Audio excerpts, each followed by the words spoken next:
Praful हिंगेला social मीडियावरती troll केलं जाते. याचं कारण काय तर 15 वर्षाच्या बारक्या पोराची विकेट घेतल्यावरती ज्या प्रकारे प्रफुल्लने सेलिब्रेशन केलं त्या सेलिब्रेशनमुळं प्रफुल्लला ट्रोल केलं जाते. मित्रांनो, प्रत्येक बॉलर विकेट गेल्यावरती सेलिब्रेशन करतो आणि त्याचा तो अधिकार आहे. नाचू शकतो, उड्या मारू शकतो, ज्या लेवलचं सेलिब्रेशन त्याला करायचं तो करू शकतो. आणि याच्यामध्ये जर फक्त बॅट्समन जो असतो त्याला जर तुम्ही घाणेरडे इशारे केले, तोंड वाकडं केलं, त्यावेळेस जाऊन तुमच्यावरती बीसीसीआय कारवाई करू शकते. परंतु प्रफुल्लने जे सेलिब्रेशन केलं ते अतिशय नॉर्मल होतं, तरी देखील सोशल मीडियावरती त्याला ट्रोल केलं जाते. याचं कारण आहे मित्रांनो, त्या ओव्हरमध्ये 29 रन ऑलरेडी आले होते. नो बॉल देखील प्रफुल्लने टाकला होता, तरी देखील मित्रांनो एवढे रन खाऊन प्रफुल्लने हार मानली नाही. शेवटच्या बॉलवरती वैभवची विकेट घेतली.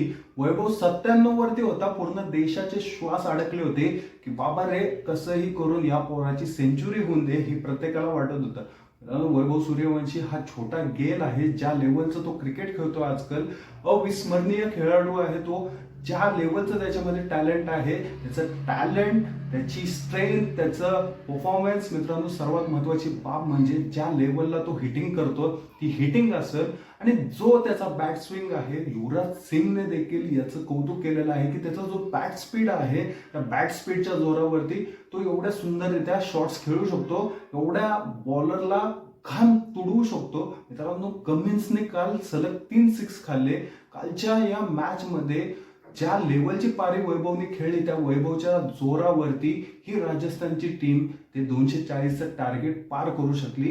मित्रांनो, शेवटच्या ओव्हरला तर सगळे रन कमी आले, परंतु सुरुवातीच्या 8 ते 10 ओव्हरमध्ये 125 रनच डायरेक्टली बोर्डवरती वैभवने लावले होते.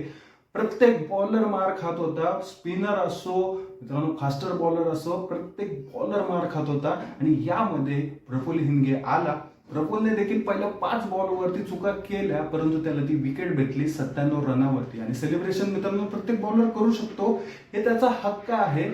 पण त्याला ट्रोल करायचं काय गरज आहे, हा प्रश्न देखील उपस्थित होतो. मित्रांनो, तो पण भारतीय आहे आणि प्रफुल्ल पण भारतीय आहे. आपल्या भारतीय खेळाडूंना जर आपण सपोर्ट केला नाही तर ती इंडियन प्रीमियर लीग काय कामाची. मित्रांनो, आयपीएल हे जे आयपीएल सुरू करण्यात आलेलं आहे ते आपल्या भारतीय पोरांसाठी करण्यात आलेलं आहे. वैभव सारखं टॅलेंट पुढे यावं, मित्रांनो चांगले बॉलर्स आपल्या भारताला भेटावे, यासाठी हे आयपीएल सुरू करण्यात आलेलं आहे. आणि याचे रिझल्ट आपल्याला पाहायला भेटतात. ते वैभवच्या ज्या लेवलची बॅटिंग करतोय, वैभवच नव्हे मित्रांनो, अभिषेक शर्मा असेल, प्रियांश आर्या असेल, सिमरन असेल, या ठिकाणी मित्रांनो ध्रुव जुरेल असेल, ज्या प्रकारे बॅटिंग करतात ते कुठेतरी जाऊन हे आयपीएल वरती ज्या प्रकारे पैसे लावण्यात आले होते ते सक्सेसफुल झालेले आहेत. क्रिकेटला आपण एक साईडने जिंकतोय आणि ह्या आयपीएलला आपण सुरू केलं होतं आपल्या प्लेयरच्या एकीसाठी, आपल्या प्लेयरसाठी. त्यामुळे मित्रांनो, आपल्या प्लेयरला जर आपण ट्रोल करत असेल तर आपण सगळ्यात मोठे मूर्ख आहोत. मित्रांनो, ज्यावेळेस आपला भारतीय खेळाडू खेळतो त्यावेळेस आपली छाती गर्वाने फुगली पाहिजे. कालच्या मॅच मध्ये प्रेशर सिच्युएशन मध्ये प्रफुल्ल हिंगेने 3 विकेट घेतल्या. मित्रांनो, ज्या 3 विकेट घेतल्या त्या साध्या नव्हत्या. पहिली विकेट त्यांनी कोणाची घेतली मित्रांनो, तर वैभव सूर्यवंशीची. पूर्ण मॅच चालू होती. या मॅच मध्ये अक्षरशः फटाफट बॅटिंग चालू होती वैभव सूर्यवंशीची. 12 सिक्स काही कमी नाही मित्रांनो. 12 सिक्स या छोट्या गेलने मारले. मित्रांनो, या 12 सिक्सच्या जोरावरती विचार करा किती रन झाले. 72 रन त्यांनी फक्त याच्या थ्रू मारले होते. बाकीचे उरलेले रन त्यांनी फोर्स आणि याच्या स्वरूपात मारले. 29 बॉलमध्ये 97 रन. त्या गेलचा रेकॉर्ड तुटणारच होता. आणि त्या ह्याच्यामध्ये मित्रांनो मागे कॅच गेला आणि तो कॅच झेलला गेला. तो कॅच मिस झाला असता, मागे 6 जरी गेला असता तरी बरं वाटलं असतं. हे तुम्हाला पण माहिती, मला पण माहिती आहे. परंतु तो पुढे जाऊन कधीतरी नवीन रेकॉर्ड बनवल.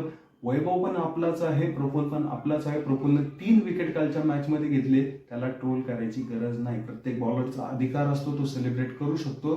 तुम्ही उदाहरण काढा मागच्या ह्याचं. तुम्ही जर पाहिलं मित्रांनो तर सुरुवातीच्या काळामध्ये ज्यावेळेस बुमरा आला होता, त्या बुमराने गेलची विकेट काढली होती. मुंबईच्या विरोधात सामना होता. गेलची विकेट काढल्यावरती ज्या लेवलला सेलिब्रेशन बुमराने केलं होतं, एक अग्रेशन दाखवलं होतं. ते व्हिडिओ जर तुम्ही चाळून बघितलं तर तुम्हाला सगळ्या गोष्टी स्पष्ट होतील.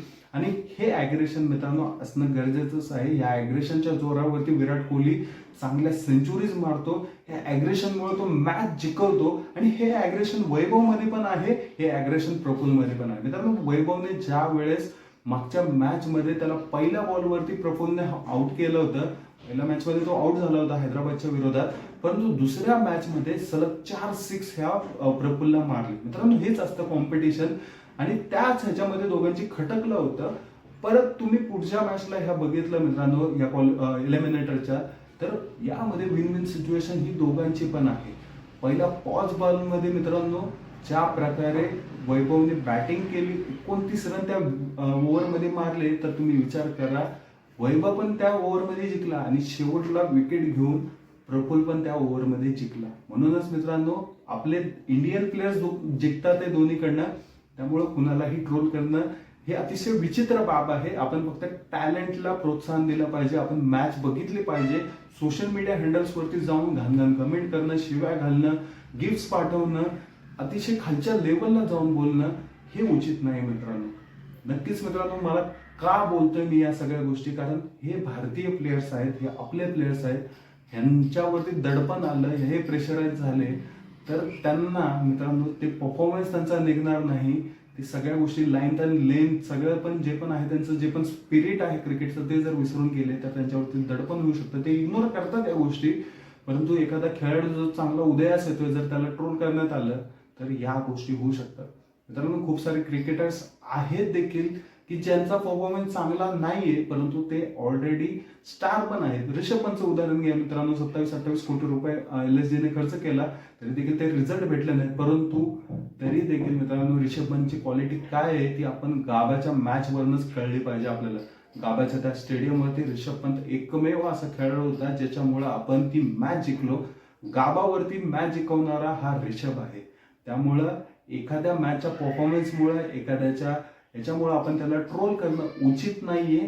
क्वालिटी प्लेयर्स आपल्या इथं बनतात, हेच प्लेयर आपण मित्रांनो प्रत्येक स्पोर्ट्समध्ये बनवूयात, प्रत्येकाला प्रोत्साहन करूयात आणि त्या लेवलचं क्रिकेट, त्या लेवलचे स्पोर्ट्स आपल्या देशामध्ये घडले पाहिजेत, स्पोर्ट्समॅन्स आपल्या देशामध्ये घडले पाहिजेत. आणि ऑलिम्पिक असो या पूर्ण इंटरनॅशनल स्पर्धा असो मित्रांनो, आपल्या देशामध्ये मेडल्स आले पाहिजे. आपले जे खेळाडू आहेत ते पूर्ण जगामध्ये चमकले पाहिजेत, हीच आपली अपेक्षा राहील. नक्कीच मित्रांनो ट्रोल करू नका, हीच या पूर्ण व्हिडिओमध्ये सांगायची गोष्ट होती. नक्कीच मित्रांनो शिव्या घालू नका, कुणाला नावं ठेवू नका, आपल्याला अधिकार येत नाही. नक्कीच तुम्हाला व्हिडिओ आवडला असेल तर लाईक करा, सबस्क्राईब करा, कमेंट करून सांगा जर प्रफुल्लचं चुकलं असेल, वैभवचं बरोबर असेल आणि ट्रोल करणाऱ्या लोकांचं जर बरोबर असेल तर. नक्कीच भेटूया पुढच्या व्हिडिओमध्ये. जय हिंद, जय महाराष्ट्र.